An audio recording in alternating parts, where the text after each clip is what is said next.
Shabbat Shalom. It's Ruben Ebrahimoff, the Haftorahman. This week's Haftorah, Emor. Now, what do they say? Emor el HaKohanim. Speak to the Kohanim. Boom, connection to the Haftorah. What is the Haftorah? Well, it comes from the book of Yechezkel, Ezekiel, Chazak Kel. God is strong. Who was he? He's a prophet and a Kohen that lived in Jerusalem right at the time of the destruction of the temple, and as Nebuchadnezzar paraded Am Yisrael, the nation of Israel, into Babylonia, he was one of their spiritual leaders. So they looked towards him and they said, now what? And he said, I'll tell you. I can see the future with absolute certainty. And here's what's going to happen. You will go back to the land of Israel, and there will be another Beit HaMikdash, and you will worship there. Who? All of you that stayed close to God. But who's going to lead Am Yisrael?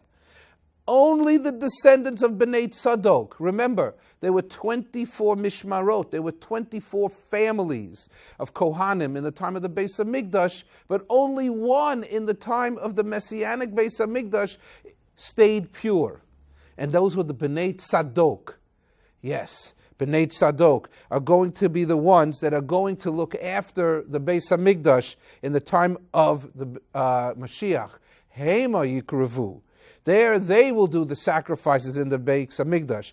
Hemu yavo el Mikdashi. That is the family that's going to come and worship in the Beis HaMikdash. And then it describes what they wear. Remember, the book of Yechezkel was almost left out of the Tanakh.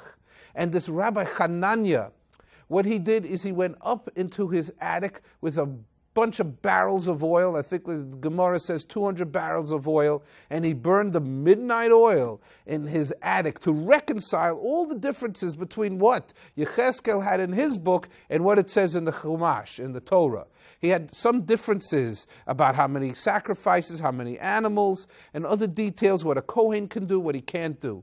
And they were going to leave him out because there was these things that were in conflict. Well, they resolved all the conflicts. That's the good news. The bad news, they lost the paperwork. So, Yechezkel is in the Navi, he's in the books of the Tanakh. We don't know what the reconciliation of the differences is. Rashi, the great commentator, actually attempts to reconcile them, and oftentimes what he does is he says that what Yechezkel said is only applicable for the dedication services. So it's a one-time thing that's a change. Okay, let's continue. It talks about what the Kohen wears and the garments that he wore, how his hat, his robe, everything was made out of linen and silk. Now you have the dedication offering of the Kohen. So it also talks about that they're not allowed to drink wine in the Beis HaMikdash while they're doing. And they're also not, remember that they're not allowed to marry widows.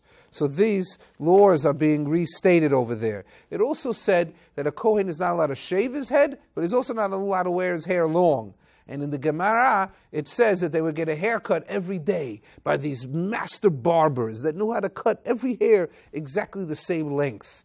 So this is a little bit about what the Haftorah is about, and it says at the end about the dietary laws of what the Kohanim are allowed to eat and not allowed to eat, which are a bit confusing, because it's obvious that they're not allowed to eat meat that's from a nevela or trefa.